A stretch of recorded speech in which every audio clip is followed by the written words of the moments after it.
आदमी ने दीवार की वॉलपेपर को जोर से खींचकर हटाया। अंदर एक रेंगती हुई गंदी सी चीज देखकर वह बुरी तरह घबरा गया। उसने तुरंत एक स्टील की प्लेट उठाई और उस चीज पर जोर जोर से मारने लगा।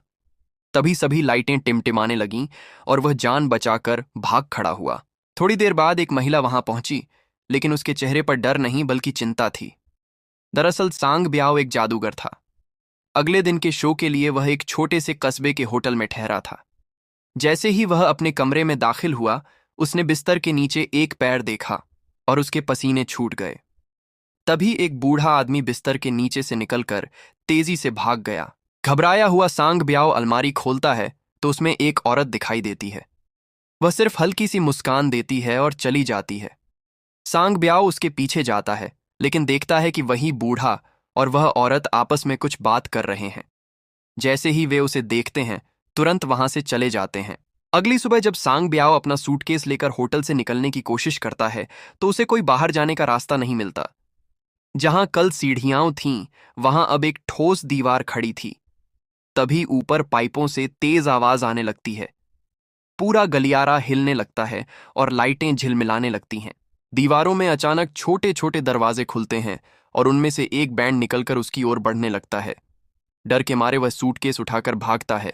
आखिरकार दो लड़कियां उसे बचाती हैं। रास्ता न मिलने पर वह वापस अपने कमरे में लौट आता है। धीरे धीरे उसे होटल का भयानक सच पता चलता है। ये होटल हर दिन छोटा होता जा रहा है और यहां से बाहर निकलना नामुमकिन है। कई लोग यहां फंसे हुए हैं। जिंदा रहने की चाह में सांग ब्याओ सच और बाहर निकलने का रास्ता खोजने का फैसला करता है। कमरे में लौटकर वह गुस्से में एक अलमारी हटाता है और पीछे एक सुरंग का रास्ता पाता है। सुरंग की दीवारें अजीब तरह से हिल रही होती हैं। घिन महसूस होने के बावजूद वह अंदर चला जाता है। आखिर उसे सामने सफेद रोशनी दिखाई देती है, लेकिन जब वह वहां पहुंचता है तो देखता है कि वह कोई बाहर निकलने का रास्ता नहीं बल्कि एक विशाल अंडा है। वह अपना हाथ उस अंडे पर रखता है, मानो उससे संवाद कर रहा हो। तभी पीछे से दरवाजा टूटने की तेज आवाज आती है और बाकी लोग अंदर घुस आते हैं।